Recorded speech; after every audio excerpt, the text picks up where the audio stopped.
Harper's Weekly was an American political magazine founded in 1857, featuring news, essays, fiction, and more, but most famous for its strength of illustration, namely political cartoonist Thomas Nast, described by former President Rutherford B. Hayes as the most powerful single-handed aid he had in getting elected. In short, it was quite the influential weekly publication. On February 6, 1864, it included this illustration titled Stag Dance with the following description. Our soldiers believe in the literal interpretation of the dictum of the wise man, that there is a time to dance. But to put their faith into works is not the easiest thing in the world, owing to the lack of partners of the feminine persuasion. However, by imagining a bearded and pantalooned fellow to be of t'other kind, they succeed in getting up what they call a stag dance, which is better than none, as is shown by the intense interest evinced by the spectators. One of these events was described by Charles W. Bardeen, later an American educator, but only 16 at the time.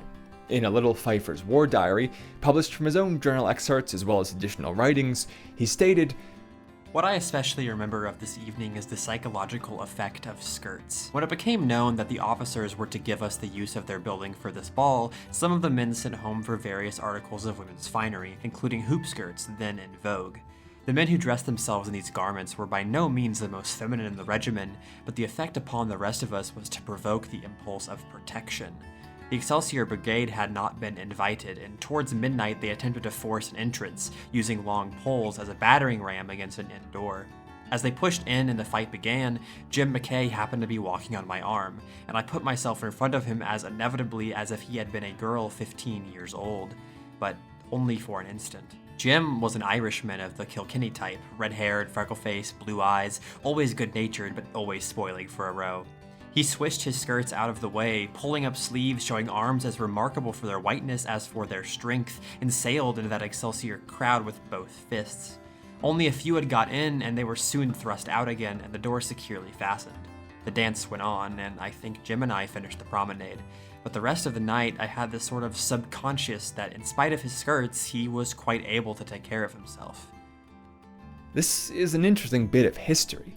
In modern context, we don't often consider that you'd be apart from the opposite sex for such extended periods of time, but then, especially as America was expanding westward, certain roles would take you away from them for months, if not years at a time, in an era where all available outside stimulus was print that you had to physically acquire. Even if they're not there, all the desires and needs associated with their presence still remains, as, after all, why would biology ever design for the need to be away from your own kind for so long? Instead, the adaptation was left to our minds and how we could use them.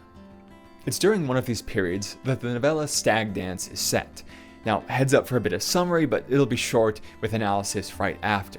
Now, the year and location of the novel aren't descript, save for the knowledge that the loggers it follows are operating illegally on new government land.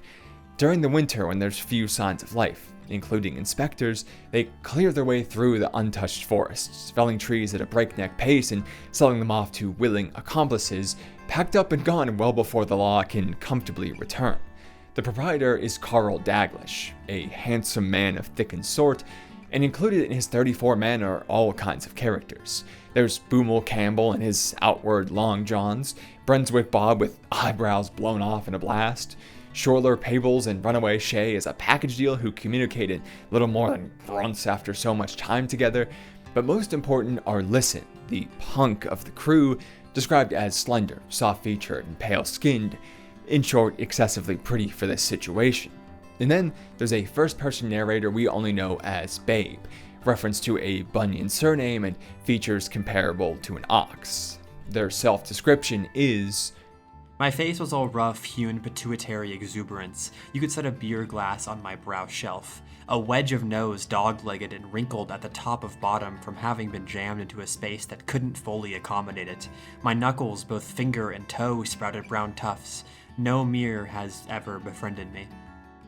A month into their operation, morale is getting rather low, and to try and fix this, Daglish proposes to raise it with a Saskatoon-style stag dance, one where anyone who wishes can pin a fabric triangle to their fly in order to be courted, and go to the dance as a woman. The narrator finds the proposal shamefully enticing, desperately wishing to wear the cut of fabric, but also thinking, "Of course, we all knew I wasn't pretty enough for it. Nowhere close." However, the chance appears when they find Lisen being assaulted out in the woods, pinned down by 3 of the men seeking to force the triangle. To satisfy the hidden desire without having to outright admit it, the narrator acts savior, stepping in to claim it instead and waiting for the hero's welcome.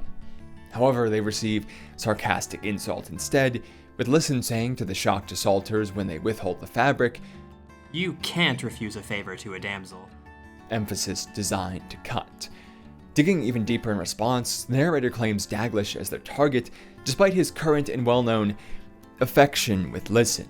Coldness grows in response, and a self-proclaimed rivalry ensues, evolving into a tale of friendship, even sisterhood, before devolving into outright hate and control, all based on how a single word can change someone's life. And now we're all set up to show exactly how that is. What we're first concerned with is how a label can come to be placed on someone, or more specifically in this case, which label of a binary will be applied. To frame this visually, we have a standard set of axes, with evidence of woman being upward and evidence of man being rightward. The more of either, the further the point goes. This means that top left is all woman, no man, and bottom right is all man, no woman. And the other corners are either no evidence of either or evidence of both, building gray into the system. To utilize this scale, we have the point at which someone rests on observation, where the evidence of their character places them. Our main pair and how they look will be the example.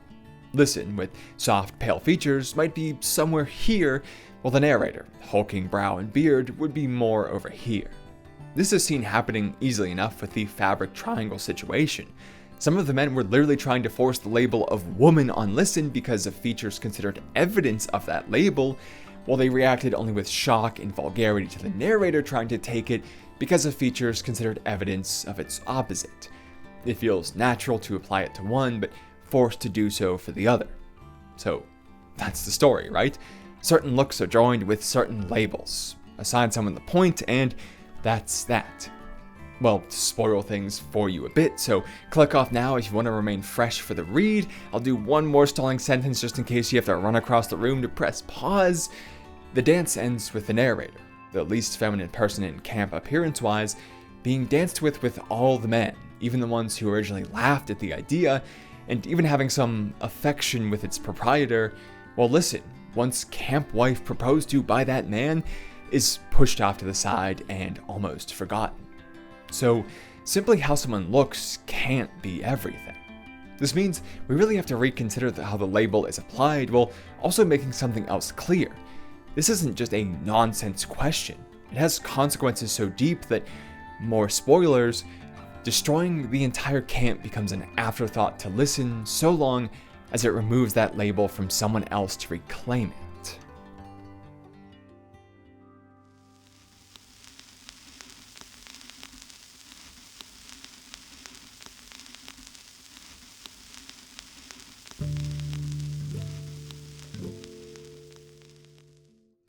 So what's adding to the complexity? Well, the first issue is perspective. We can say that the point represents a person, but in reality it represents a person observed by someone else, an object and an observer, let's call them. As we covered a few times now, this is required. Individualism doesn't exist without separate perspectives, because if everyone acted the same based on the same inputs we received, then there would be no way to tell us apart. Rather, the distinctions in our history and experience drive us to see the same thing in different ways, to see the same people in different ways even. We see this clearly with one man in their camp, Samuel van der Sur, described as, "He burned with Jesus fever even while timber trespassing." While everyone else in the camp is excited as hell for this dance, and especially excited for Lisen, Van der Sur objects to the entire arrangement, the only holdout on calling Lisen a woman. His response to anyone wearing the triangle is rather simple: "Abomination." It's rather easy to see why, as he believes in a life after this one achieved only through strict adherence to specific rules. That's a possibility so great that it can dictate, well, anything, an infinite outweighing all finites. This makes anything his faith says endlessly more important than not. As such, to him, that determines it all. If you have one or the other, then you are one or the other, no questions asked. It isn't actually related to the situation they're in, which is the point. A different life makes a different man, and every outcome of that is logical. In short, the point rests where the observer says, because they determine what is or isn't evidence to begin with. For him, the narrator and Lisen rest both fully in the bottom right, because there's only one piece of evidence which is important, and so only two states exist, have and have not.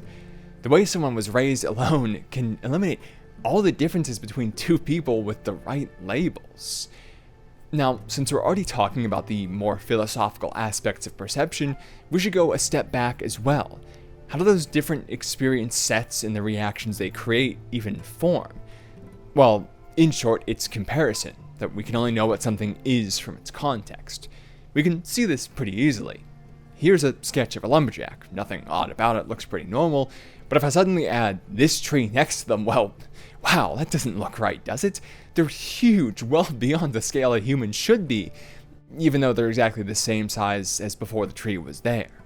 This drives one of the early feuds that Lisen and the narrator have, the latter driven to a bit of conflict by inebriation, upset that Lisen donned the triangle despite those heroic efforts to prevent it.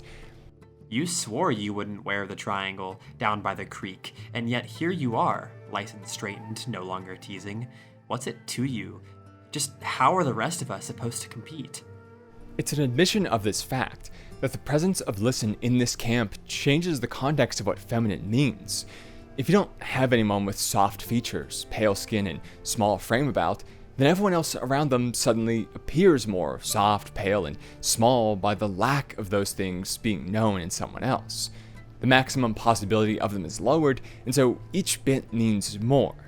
Essentially, this is the ability of our axes to grow on the scale. The label always has 100%, but the amount required to reach it can stretch or shrink. So not only does the point's placement depend on who is seeing them, but it's who else that who which is seeing them can also see. But things don't stop there. What if we strip perception down even more bare to its most basic nature? Simple, on-the-spot, uncontextualized observation. What has or hasn't someone witnessed? We already saw this with the religious man. Until he witnessed the triangle pinned to the narrator, he took their slightly disgusted look as agreement, even though it was really jealousy at seeing someone else receiving feminine attention. I mean, he was about to spill his religious guts to someone, but then the second he sees one piece of evidence, this whole story changes. This is super obvious, but it's so obvious that we often miss it. We can only see what we see. Our evidence of someone will never be 100% of what they actually do. This is something our hero takes into account, making the active decision to hide some of their behaviors from the rest of the crew. Normally, I avoid the board and batten box setup over a hole, preferring to do my business out in the snow, but it seemed affront to my new maidenly status to just squat in the open. In short, it's girls don't poop. We know that everyone does, that all humans do, but to actually discuss it, and more to be seen doing it, well, that's something this camp full of men is seen doing with each other all the time, so the correlation is only natural. I mean, it's even a part of who the narrator is as well. They said they didn't really care who saw, but so long as no one sees, it can't be attributed, and that means a more feminine status. It exists, but it goes unobserved. So, does it even exist? But we also dipped into a different kind of evidence in that last section. Until then, we were speaking about how someone looked, but that was how someone acted, which is going to be just as much evidence as how they look. This is because, as we'll get more into later, labels play a big role in interaction. Depending on which ones someone has, we treat them in different ways. This relationship can be played in reverse.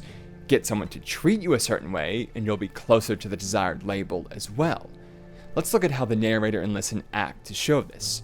The former will pound and shout as they fell a tree immaculately precisely for a bet, fueled by a duel of bravado with another long-time manly logger. By accepting this kind of challenge, they make it known that conflict isn't just available, but almost welcome, a point of pride. They can be treated in a masculine way, And in fact, treating them that way leads to the easiest interactions with them. Meanwhile, Lisen is more sassy, with smoother mannerisms over halting ones, giggling while pinned under a man in the snow, and being ordered around for smaller tasks while all the men are out there chopping trees. Ask for an axe to be picked up, and the reaction won't be a good one, leading to uncomfortable moments if you use masculine treatment here. It's easier to perform feminine treatment to better mesh with that behavior instead, and since someone is being treated that way, well, isn't that just evidence that they are anyway? The game has been played in reverse because this has all had a component of human will. This is something else the narrator picks up on, playing up an injury they receive from the men's behavior, exactly because every man here would try to minimize any wounds they receive. Doing this elicits shame in the ones who let it happen, an uncomfortable reaction sticking in their minds from treating another as a man. Almost unconsciously, it makes the object more feminine, because belittling the injury leads to uncomfortability, which leads to not doing so again, which leads to a more feminine treatment and a more feminine perception. The object has forced their point in a different direction. In a way, behavior is sort of like the opposite of appearance. But there's a very complex wrinkle in all this behavior aspect as well. Some of Lisen's feminine actions aren't actually from the self, but reactions to others. Being pinned down in the snow, being ordered around for small tasks, there's a factor of the observer's will here, not Lisen's. For each behavior which elicits a feminine image, there's another where a feminine image elicits the behavior. For these to come about, someone first had to view the object as the appropriate label for this behavior, which means someone with a more willing definition. That person applying their definition and treating the object as such is what allows Lisen to have this kind of behavior, which others can then take as evidence once again, even though it's really just an extension of what somebody else already believed and not who the object is. This is a truly cascading effect. The more willing first definitions will influence the less willing later ones, a social component of how they treat the person and if they should go along with that. There might even be pressure to, because it would threaten their own status to go against the grain. Is it worth removing someone else's label if it also removes your own benefits? This is something entirely outside of the situation impacting their willingness inside of it, which really seems to muddy the waters. It's not even about the object, yet it impacts them. However, this coercion can also be from inside, based on what providing them that label provides you. If they see everyone else not having to run back to camp and grab some small tool they forgot because they can get Lisen to do it for them, well, they're more likely to treat Lisen feminine in the same way because it provides a pretty nice advantage. In a space of all men, you still get woman's work. If giving someone a specific label makes your own life easier, can you say that that wouldn't influence the decision? And that then could become the behavior aspect. If it feels so much like it would at home and the past experience with a woman, well, is that really different? This is probably the most confusing word salad section so far, because we've gone from behavior crafting image to that image crafting behavior, where that behavior then once again crafts an image. Everything cycles back in on itself, a single will intensifying into this entire group's idea. By this logic, maybe what we believe is nothing more than what the loudest person said long ago. But possibility from thousands of years ago aside, we now have to merge these two aspects of behavior. How does one craft their own literal image? That is, how true is the evidence the observer sees? For example, when the narrator and Lisen are preparing for the dance, they don't just come in with the fabric triangles, but they apply makeup, coal and Vaseline mascara on the eyelashes, a hint of blood blush on the cheeks, as well as fashioning some leftover clothing, the best shirts, into skirts. Well, this of course plays to simple association, the mental training that skirt means girl, kinds of things that we already covered. The more interesting thing is that doing so is actually changing what the observer can, well, observe. Makeup isn't just feminine. In fact, it can be used to make someone look more masculine as well, because it's basically just an optical illusion. Its purpose is to mimic the way light would hit certain features so that it appears someone has them even if they don't, or accentuate them further if they do. In applying mascara, their eyes seem bright in comparison next to the dark right next to them, seem larger from the lines expanding more outwards. The skirts obscure the hips, removing these stiff lines and indicating a larger structure underneath in flaring out like wider hips would. This is why those things have an association to begin with. They stress what we collectively came to take as standard evidence. It's just a literal on the self, extension of behavior, using the game against itself, working the system backwards. This means that in having a codified standard of sorts at all, that standard immediately becomes less impactful. The second someone declares definitively, this is what a woman is, they merely allow others to meet those expectations in easier form. To define for exclusion defeats the very point.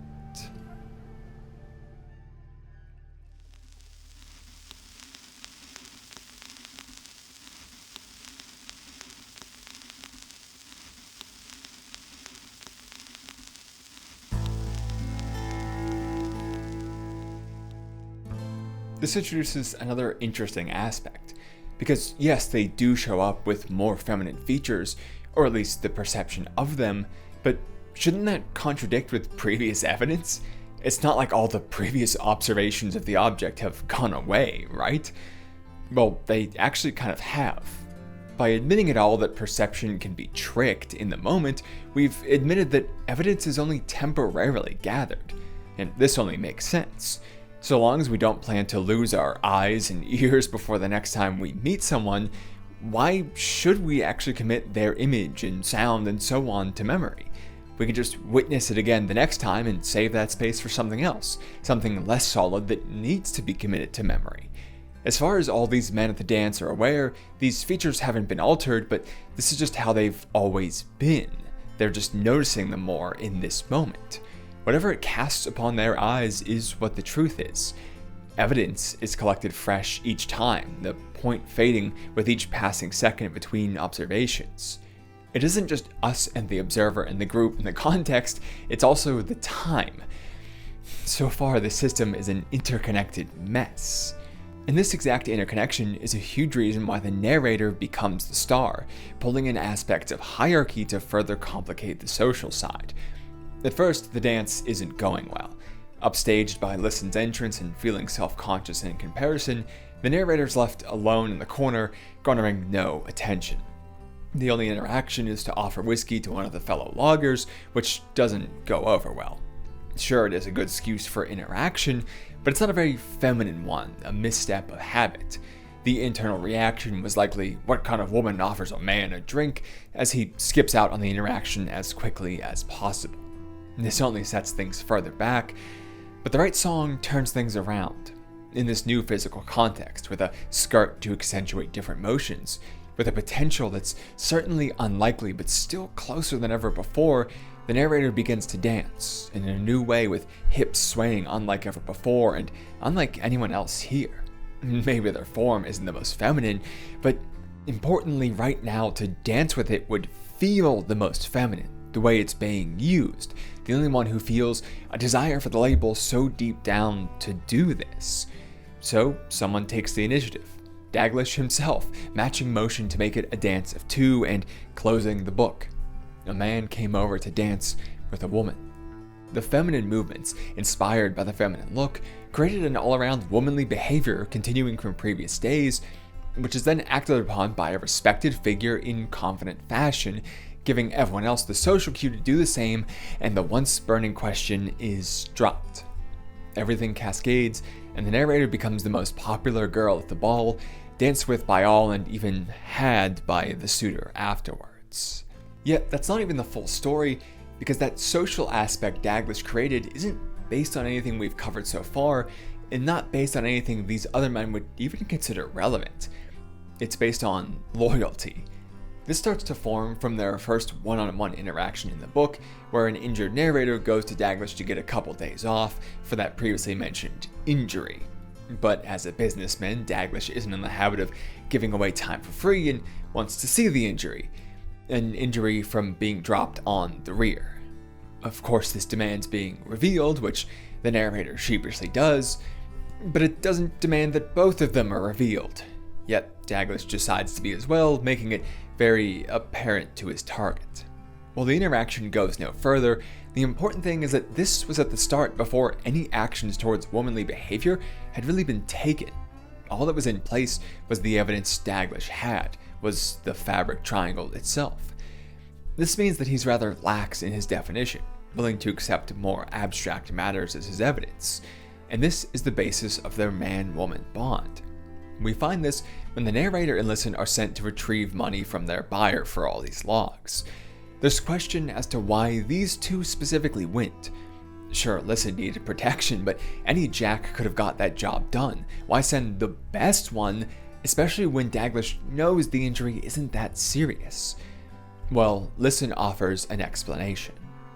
When it comes to dough, there's two sorts of man. The first is a man who keeps his wife ignorant to all things money, doesn't trust her with a penny, and keeps his affairs with other men. The second sort of man won't trust a man, and will only trust his wife. By my lights, Daglish is the second. This offers a look into Daglish's definition. A woman isn't just form and feel, isn't just the things typically associated with the gender, but is composed of more neutral qualities as well, things one can either see as masculine or feminine, in this case loyalty. So far, everything has felt very binary. While it's all just social standards of the time, we all do have a fairly good idea, whether we like it or not, about what a man does and what a woman does, an action of one or the other. But loyalty? Well, depending on who you ask, that's one or the other. This really complicates things because now the decision for evidence isn't just if it's relevant or not, or how important it is, but also which one it even applies to in the first place. The entire process is subjective as hell. And that's not all, because this idea of loyalty isn't actually his definition of a woman, but his definition of a wife. The narrator and Lisen to him are not being made women, they are being made a wife, which then necessitates that they be a woman. One label assumes the other, and so can skip steps, so to speak. This itself is another layer of complexity already, that enough labels can induce a different one to bypass this whole process, but it introduces yet another complexity at the same time: exclusivity. If wife is creating woman, then there can only be one woman because wife is exclusive. No matter the evidence, only one is allowed to be. And we see exactly this, as the more the narrator becomes properly loyal to Daglish, the less he cares for Lisen, who he once asked to be his camp wife, because as another rises to the occasion, the other has been pushed out to make room. He's still witnessing all of the same evidence as all the time with Lisen, save for a bit of proof of disloyalty in skimming money off the top payment, but simply the existence of someone else with similar evidence changes the position of another, even to the same person at the same time in the same place with the same evidence. That can all mean something different based on how exclusive the label it's attached to is meant to be. Nothing Lisen does can be feminine so long as the wife's thought is filled by another. Everything we covered pales in comparison to nothing more than an idea of limitation. It's both endlessly powerful and endlessly weak in its perception-based foundations. This leads into the final and most important aspect covered here: situation. The setting of a cold, lonely logging camp wasn't just for the authorial freedom it provided, but because of the conditions it creates for the characters. This is a long stretch of both space and time where there are no women, observed by a bunch of men who are at least willing to become criminals, and so probably have a bit looser self-control, reinforced even more by how little their escapades here can be reported anywhere else because, it's illegal. Plus, it's dangerous, where their lives can be stolen in an instant by a wrongly felled tree, or even just the branches of a correctly felled one. Widowmakers, as they call them. Every lumberjack here has seen brain spilled out into the snow. So you have desperate men in a desperate situation with very little reason to care about any of it and no word of whatever happens there getting back to anyone outside of it. In short, their willingness to apply the label of woman is off the charts because there is high demand with little supply. The vertical axis is so much shorter than the horizontal. Even though back home many of them are married, even though back home some of them even have kids, they still see woman in each other out here. Some even see enough woman in themselves, wearing the triangle, all alike, purposefully falling on the ground, pulling up and tugging and pin each other at the ground around the fire. They have one definition of woman back home and another one out here. The situation has a clear impact. As Daglish says to the narrator once they've finished, "As far as how you decide to endure the time in the cold, or how I decide to endure it, no one who hasn't done it himself can judge. I say there's nothing untoward to what we did. No, what's untoward is to believe in it too much. Do you hear me?" Let's break down this statement. In saying done it himself right after this situation to the narrator, it implies a default state of man which can be adjusted to woman, and that's all. It is a one-way, temporary transformation. Claiming that believing too much in it is what's wrong does state that belief makes it so, but also that it's only as a tool, selective use for the situation. To him, the narrator and Lisen are not really women, but they are women of situation, someone else having a label applied to them for his sake, for convenience. And this leads us to the real point of labels. They're inherently reductive, they have to be. In theory, they're effective communication, a way to say 20, 30 words while only using one, an efficient way to say, this is who I am, a tool for connection. But pattern-loving creatures loved their patterns so much, they decided to fit everything into boxes, decided that validity itself was not complexity, not being open and free, but that it was only found in definition, in strict lines, even though we just saw how those lines are drawn is subjective, arbitrary, and pointless. It was easy, and we got lost in this ease. We forgot that the point was to expand them back out and just started accepting them as is. If this scale can be manipulated so, if it changes with each and every person in order to be accurate, then what is even the point of it? All it does is justify easy decisions, takes a whole gradient and takes it into 50-50. It makes them feel structured in some way, meaningful, even when all it is a justification for after the fact when we've made a decision, a game's end developing its own rules to then say they were met.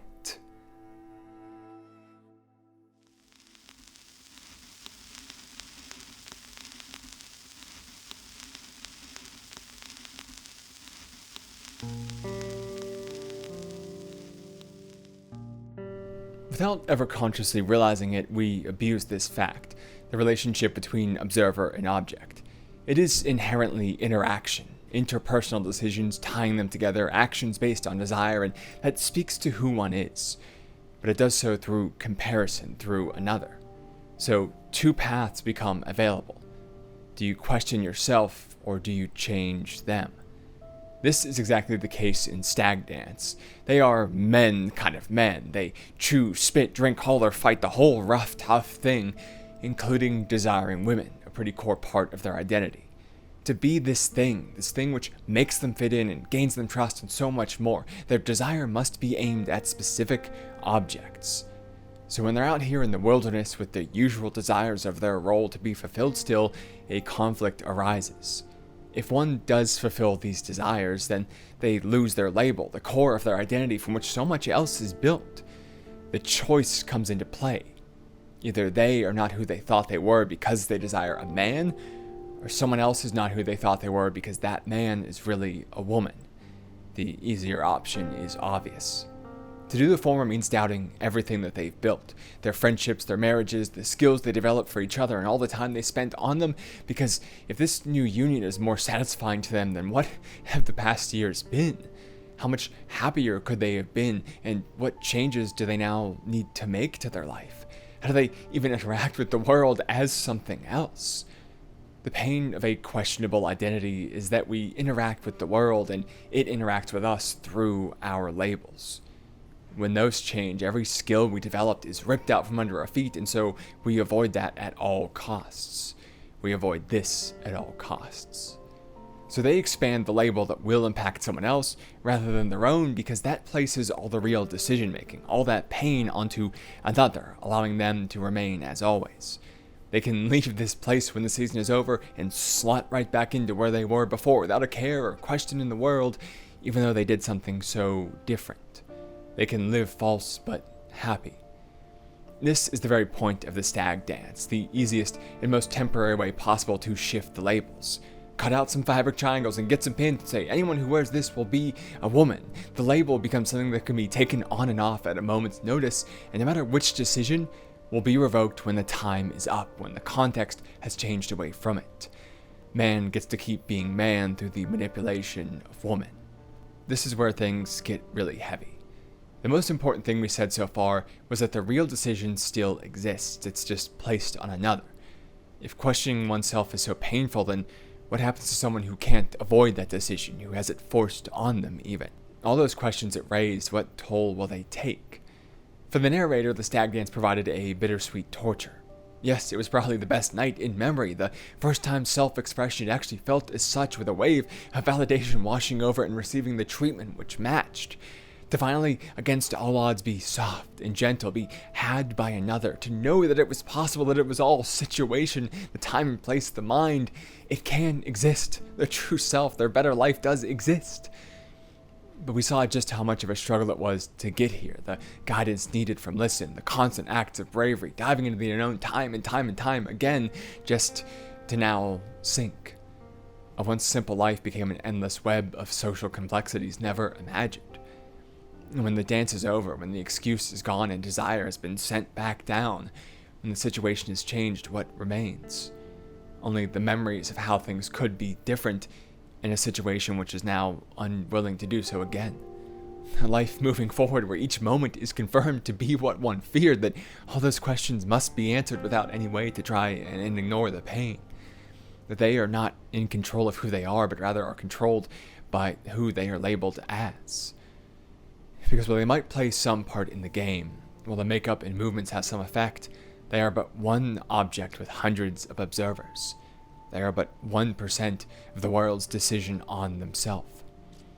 What's been proved is that they are not who they choose. They are who they are allowed to be. The impact isn't just mental, not just a matter of validation. The impact is how the treatment from others here on out will differ in a worse way. It's not just the benefits of a new label that one desires which are gone, because the evidence which one sought to gather still remains. The man who sought to be a woman doesn't just return to being a man, but in believing too much, now rests uncomfortably between, losing everything because the basis, the fundamental trait which all rests upon, have been stripped. We see this when the dance is over. Lisen walks in just after they've finished the act, and in a fit of jealousy reveals something that happened when the pair went to retrieve that money. Yes, Lisen did steal some, but more importantly, the narrator made the camp, gave away that an operation was happening, and even named Daglish right to a timber inspector. While pleading ensues, Daglish reaches for his gun and gets off around a buckshot right into the narrator's shoulder before a quick flight. The shot makes danger apparent, news spreads throughout the camp, and chaos descends with one goal in mind: kill the snitch who fucked them all over. There's a lot they could blame in the situation.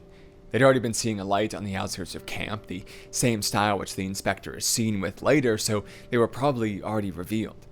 It might have been the two men who quit early and were screwed out of their pay by Daglish, because even though he took their documents to keep them from telling, that might have only made them more mad. Hell, maybe our religious lumberjack was so offended by the prospect of the dance that he gave them up himself, someone right under their noses doing so to punish their sin and save his own skin if he'd happened upon the inspector while isolating himself from all these heathens. But none of those possibilities are explored because there's an easier one. The narrator, who now doesn't get the same camaraderie of a shared term, the benefits of label assumption. All those other possibilities mean doubting a man, doubting one's own label, believing someone they see themselves in could have screwed them, and that's uncomfortable, not to mention against what they would predict from their own behavior, so in a way downright illogical. But this one, believing in the triangle too much, is essentially just a stranger now, so doubting them means nothing. It feels good even, because what they aren't is lesser, so by comparison what they are must be greater. Yes, a reputation once spanned the frontier of a hulking logger who could fell any tree in any way, a reliable and hardworking soul any job would be lucky to have. But what was the basic assumption of those legends? It was man, and that was just willingly discarded, so how can the rest, everything built upon that base, be trusted? It's not like you, it's not predictable, it's not even like anyone you know. It's uncomfortable and as such easy to remove, to revoke all of the benefits of. Every logger but one true friend, desires to see our hero dead. This isn't just about a legend, it's about how we apply qualities in general, this label first method. If we take that shortcut, it means anything about someone, good or bad, can be removed against their will in this complex, subjective, plainly false methodology. It means that how we decide their treatment, the ways in which the world will act on them primarily against their will, can be pulled out from under them, changed into anything the moment requires for those dictating the labels. These people are truly objects of the observer, and the manipulation is purposefully inherent. So the narrator is no longer a woman, no longer soft to be courted and protected, and yet loses the benefit of being a man at the same time. Now they're just a target, an object to be used and thrown away. But then that's all it ever was, a quick cut of cheap fabric to be discarded, no matter how many hopes and dreams it could hold. Someone else to lump all of that pain onto so that the weak could continue being so, to throw all their doubt, which should be on their own label, onto the other soul, and then get rid of them to seal the deal, cast them and all of their fears well away. By the time that ease is needed again, someone else will be around to do the same thing too, so it doesn't matter. The process will just repeat, eating up another soul for someone's ease. This isn't about gender, this is about the inherent nature of identity. The only reason we don't see it as such is because of this relationship, that some are forced to bear the pain for the rest, and that pain is made to be solitary, silent, so that comfort is never broken. The system on purpose is abused and terrible.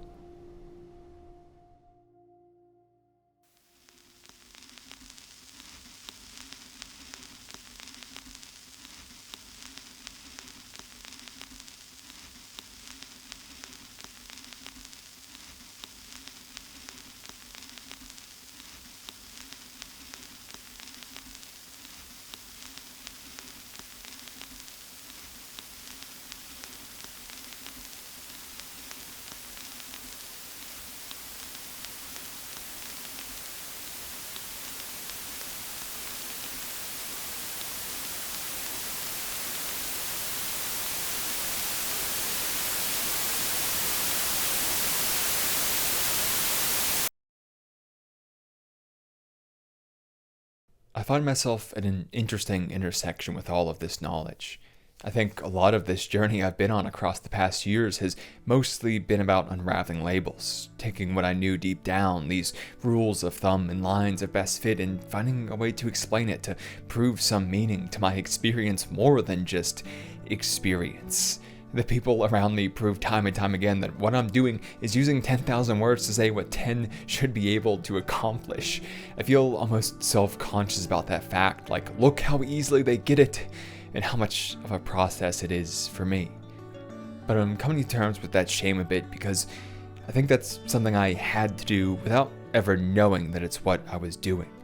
The whole process of rejecting labels, rejecting summaries and compressions of information, I think I knew or know deep down that it's the only way I could be seen as me. That others' perspectives would dominate my world, and so they, not I, would yield the most effect in changing. Because it's true that everything I know of the world is just my own perception, a forever prison which is composed not of I and ear, but of impulse locked deep behind them, using them as it sees fit, mixing them with itself and understanding them through itself. Every thought I have is baked in my time on this earth. Every sensation is understood in comparison to the ones I knew before, and because of this, I can never prove that anything else exists but me. So I've always focused quite heavily on the mind. I like plain clothing and simple dwellings. I want to look good, but not at the expense of time to read and play silly logic games and expand my mind, or whatever it might be. I like good food and drink, but only to the point of cost-effectiveness and efficiency. I mean, I have had the same breakfast and lunch 95% of the days at work for going on 3 years now, that I eat in the same shirt and pants combo every day because I bought a week's worth of each, so I never had to make a clothing decision in the mornings. When I lived alone, I essentially just bounced between 2 rooms, doing little more than working on videos, grabbing a meal prepped salad and 2 off-brand sandwich cookies from a fridge that contained little else, and then going back to work. Back to the space of ideas. It should be painfully clear, I am my mind, not my form. That's what's guided my life for years on end. As a trans person, this left me in an odd situation. I was perfectly comfortable with who I was because I knew what I was, and that's all I could ever know. That's not to say it wasn't painful, just that to me, well, I guess it didn't really matter what my body was.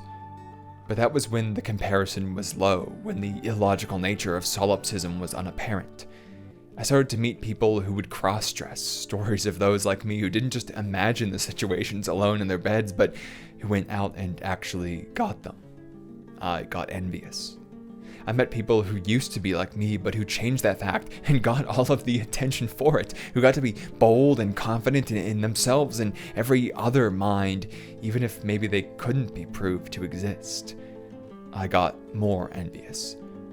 I met people who knew long enough ago when their lives could still be messy, who got to experience feats of youth that I couldn't even bring myself to imagine, because for all of imagination's power to cope with reality, to make something that feels real, it never is real. It lacks that doubt from the outside which proves it. I got more envious. I met one person who was like me, not ahead of me for once, and wore it on their sleeve, communicated it openly, in the bond that finally gave me a taste of that all which I envied. One person who proved that these perceptions mix, that such a night was only possible because they didn't just keep it inside for themselves, but let me in on it, let me know. She became a part of my mind, the outside infecting the inside, and a lot of those walls collapsed. It proved that sure, I exist only as my mind can perceive the world, and you could never truly prove to me that anything outside of it exists. But I also know there's a pretty damn good chance it does, that it requires a lot more assumptions to believe false: the sight of a rainbow after a storm, the smell of a home-cooked meal, the feel of a hug from the person who made it, and the sound of the dog's nails dashing across the floor, the thoughts and feelings which drive the behavior of every friend which I love. To believe false every single sensation and place in person takes so many more assumptions than to simply take them as the truth. Logically, the world outside does exist despite our trap of perception. And so these facts mix to form an odd pairing, minds which all do exist but can never prove it to another, the inherent separation of all beings plaguing our relationships. It means that the one me which exists in this mind creating reality as known, for that one there exists a me in every other mind creating reality as known. The way I perceive myself, my interpretation of my actions, and the label I feel from it, it makes up not even 1% of how I am actually viewed. We can put a number to it if we even want to. It's 1 in 1,723,779 at the time of writing, the highest number of views on a video that I've made, a video that presents me not as who I am. In reality, the number is even greater than that. I make up less than 1/2,000,000th of how I exist, and in fact it's worse because a wrong image makes up most of that. Sure, some of those me's are flat, hazy, and forgotten, and we can weigh how much of the collective me they are relatively lowly, but there are so many that it doesn't even matter. There's no way I could abuse the nature of the mind to 2 million observers at once. Hell, even the 100 or so a normal life encounters regularly is too much to control. What I believed simply wasn't enough to make me, me. So I understood the system and started to game it. I could take those skirts and hide my hips, exaggerate my legs. I could paint my face to smooth out the features and remove all the blemishes. I could meet strangers to hide my history. I could keep company with easy definitions. I could hit my back to that bed, tuck my elbows into my goddamn sides so much it hurt, and raise my voice's pitch to squirm just like someone expected. In a blue town in a purple state, it was simple enough to become that sort of commodity to cure some of that envy. I was pretty happy with it even, honestly. I was more than happy with it. I mention it time and time again because that period of my life was where I was at my most powerful, where it felt like I could take over the whole goddamn city if I wanted to. I'd taken that life-changing moment where she taught me what I needed to be that night and actually made it so. Gone out and replicated the experience. I had played the game and I had won. But where was the relaxation, the time to recover and keep playing it? Because one doesn't always want to be in the game. That's exhausting. Something important about that person I met, the details I explained for physical sensation but didn't quite understand yet, was that they were all simple. A plain shirt, normal jeans, hair up on a Monday night. She wasn't out trying to be her at her best, to make everyone think who she was. She simply was her, and it shined. She existed as her without effort. Me, in that form, I only existed as myself with 2 hours of prep in the right situation. The more and more I wore skirts and makeup, the more and more I got tired of them as a necessity. It's not that I don't like them. I mean, I'm fucking hot in some of that stuff. I want to wear these things out before I'm too old for them. But it's just not fun to only feel that way in one thing. I was pretending in a way, playing the system to go get what I wanted, but only through a constant and unyielding effort, and only to temporary results removed the second I had to be out of the costume. I longed for plain shirts and simple salads for the Monday and Tuesday nights, for every part of who I was to be represented and true, not just the extremes. To just be out with friends, spur of the moment, and not worry that who people were seeing wasn't me. To not try and be me, but just to be me. I knew, so I had to know. I'd experienced what it was like to be me, so I couldn't just go back. I wasn't just out of the closet was beaten into dust with a sledgehammer. I went from thinking I could put the team on my back and philosophy my way out of physical change to having a breakdown in the shower about how the next day I would probably be injecting myself to begin medical transition. I'd gone the week prior for the consultation, gotten the hefty packet with all the side effects, used it to confirm all the physical stuff I'd both found and been told, and then spent the better part of a week just going on like usual, ignoring what that all really meant. As the first real moment I had alone, that shower, it was the only place I could break down about it, wondering, am I really going to do this? To put my body through physical changes by taking some fluid from a vial and injecting it into my stomach fat? To drastically alter my place in the world and threaten everything I'd built, my career, my perception of people here, how it's going to impact the success I find on this site? Did it really matter when I'd already found my people, my place, my balance in life, which depended on both being and not being what I wanted depending on the time? If a skirt would so often suffice, what was the point of anything more? I could just keep trying. I could just keep trying, right? But I couldn't. This may be one of the silliest things I say on this channel, but a big part of my life is playing stupid trading card games. It's been nearly every Friday for over 10 years now. I remember there was one week where I almost missed. I was up late the night before in panic because every outfit I tried to plan made me want to vomit. They were clothes I loved for nearly 10 years just the same. They were a part of me as far as anyone I knew was really concerned, but the idea of putting them on, of the he associated with each one across those years, it made me physically sick. The only thing that didn't feel that way were those girly test clothes I got, exaggerated and silly, but to the point of communicating something in obvious fashion. I found the text I sent that night to my usual group. It read, "This is a fucking stupid text, but I'll overthink everything until I die. Basically, I need to make a change in my life, and part of that change is dressing differently. Obviously different from what I look like. Normally I would just do it and who cares? It's my choice at the end of the day, but I know who we're seen with is really important to who we are. And you have always been great friends, and I didn't want to make being with me uncomfortable because of how I looked. I care about that more, and I understand that some 6'5" monster in a skirt isn't the vibe we all want to be around. If it would be easier for me to keep half-assing it with fake punk stuff, I can do that and be okay enough. Responding to this message is going to be absolute hell, so you don't have to say anything real thought out or any of that, and I won't get annoyed if it's blunt or simple. I just wanted to ask if you care, I guess.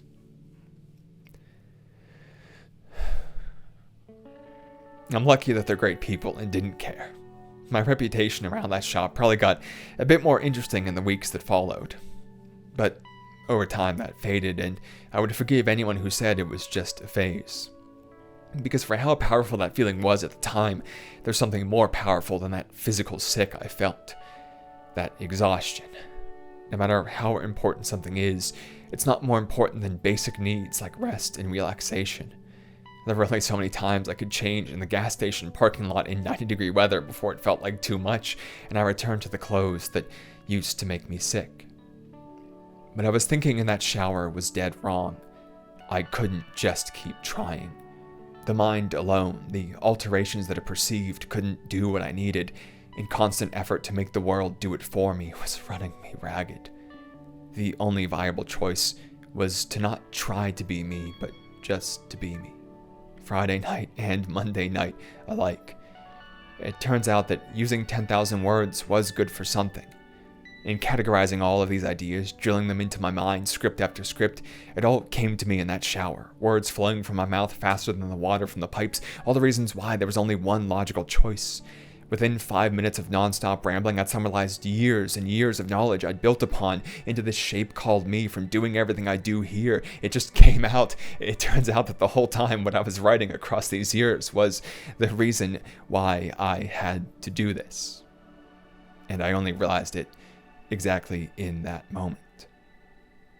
I got out, ate dinner, laughed with friends, and slept well for the next day. Something interesting happened next. Or I guess it's really that nothing interesting did. I remember the nurse who showed me how to perform the injection said something like, "By Wednesday you'll be going crazy." She was referencing something I'd heard time and time again from online to in person. That within a few months, my perception of the world would change, open to new feelings I never even considered and rendered endlessly bright from this act of discovery. That which never made sense would suddenly be crystal clear, the feelings which tormented me remaining the same, but somehow changing from hate to love. That suddenly I would be happier, brighter, friendlier, this womanly realization that would change my entire life and kind of who I was. And for a while, I was waiting for this to happen. I was waiting with pen and paper in hand to record my revelation as to the nature of this world. And sure, there was some giddiness here and there. The progress I could see in the mirror was slight but inspiring, and being conscious of how to hide it from others was a good kind of stress for once, a validating kind that someone might uncover what I want to be rather than what I always was. But for the most part, the world and my relationship with it remained exactly the same. To this day, I don't really feel or act any different than I did with just the clothes, or even really before. Despite everything, I'm still myself. I think the reason is all of those years spent in discovery, spent justifying the change before it was ever even known. My mind was always in control of who I was. Chemicals and situation played their part, but I'd come to terms with who I was so completely across those years of writing that the actual physical act didn't change anything of me, myself. It just confirmed what had already been known. My transition wasn't found in pills and vials. It was accomplished in thoughts and reason. This is the nuance of real life. Everything has logic to it. Even if we can't see it, even if it's so complex it feels nonsensical, it is there somewhere. I can both understand that in theory all I am is my mind and prove that to myself in the space of myself, but I can also understand in practice that because other minds have different evidence, the logic they know and trust will be different as well. Maybe this is like my toxic take or something. Maybe it's just years and years of self-hate and I don't feel valid enough yet, and my opinions on this will probably change because people change over time, but I wouldn't say I really enjoy medical transition. I don't hate it either, but it's more or less an indifference, with a lot of good and a lot of bad too. It's an effort of its own that doesn't really align with how I am. The means of it kind of suck to me, but the ends are probably worth it. For those Monday nights, for that global perception, for lacking effort elsewhere, and maybe most of all for the visibility to others. To know that I can mention having taken my first shot and have a friend ask me about the process and open up. That I can be the spark of a different kind of great connection, just like someone else's visibility once was for me. That by making my mind more visible, I don't have to work as much to say to anyone with their doubts, "You know me." that my form lacks grace to an extreme degree, and yet I can still choose this to gain it. You know me, that my mind is so focused on the abstract, and yet even I chose the concrete in this case. You know me. I'm a coward, a crybaby, a wimp, so this doesn't have to be some grand act performed by the most brave people. You know me, and so you know anyone can manage this. Our world is very unideal, but that doesn't mean we get to simply stop playing by its rules. Instead, we adapt our logic to it. We work backwards to draw the principles, understand how it works, and then get what we want and need from that. The vial is not me, but it is this world's means to me. And so, I take it as my own. I think this is intertwined with the ending of Stag Dance, an idea of holding true to contradictory ideas, that you are what you think you are, and also that you survive by being what the world thinks you are. Our task is to be able to believe in both of these at the same time, using one to bolster the other. The narrator is shot and in bad shape, having run up the mountain to avoid drunk and frenzied former campmates. Resting in a built-up cave found earlier in the story with Lisen, a sleep so deep allows the rats to begin chewing away at this resting form without a fight, making the bad shape even worse, with missing flesh oozing wounds all over. Around the bend comes Lisen in Daglish, the former having won back favor since the replacement wife is gone. With no more energy to run and maybe some acceptance of fate, the narrator makes no move to get out of their sight and eyes eventually meet. But the reaction isn't what was expected. Fear stoked by stories and general unease, they don't see a lumberjack in this demented form, they see the Agroplator, a mythical creature that fells trees and branches in order to kill lumberjacks. In fact, some even believe the beast was once kin with them, driven out and adapted to the wilds with scorn running through its veins. This pause and shock gives our perceived beast just enough time to take the action possible, throwing weight against the dying tree in order to send it crashing down towards pursuers. Daglish immediately crushed, just like the legends say, and Lisen frozen in fear from this proof. Of course, no one would want to be this kind of monster, especially not in this story where it's opposite of those deeply held wishes. But if Daglish had found a woman out here in the woods, she'd be dead. Hell, even if he'd found a lumberjack out in these woods, he'd be dead too. While both are more preferable means, the ends they reach are much less so. Being perceived not as those, but as the monster is what saved the narrator's life, what allows their actions to fight back and gives them the space to continue, to be what is desired somewhere else, rather than die as it right here. And this is exactly what allows the narrator to do, approaching the fearful and shaking Lisen with knife in hand, leading down close to them, blade brushing past face, but down lower, making one small incision in the fabric and then two more, and removing a small triangle of it. Grasping this in hand, the monster disappears off to the woods once more. After all, there were no lumberjacks here to kill, right? Just some wife now without a husband. On both ends, these labels save them from worse fates, and whatever impact they have otherwise is, that impact can only be had so long as this condition, survival, is first cleared. They have an immense power. They determine the basis for who we can be and the opportunities the world will allow us and so much more. They are inescapable, at least in the systems we know and, for now, can't directly change. And certainly we couldn't change them without the power they provide, the control over it that they hold. The only way through is to, at least for now, hold these truths, the theory and the practice. We are who we think, and we are who they think. To be seen as a monster for a moment if it means being a woman for much longer afterwards, to be able to approach and cut the fabric not because of real qualities, but because of a flawed, clouded perception. To take what is needed from the broken, flawed system, and then to leave the rest behind. I don't need a triangle for me. But if I need one because of you, that's fine, I'll have one.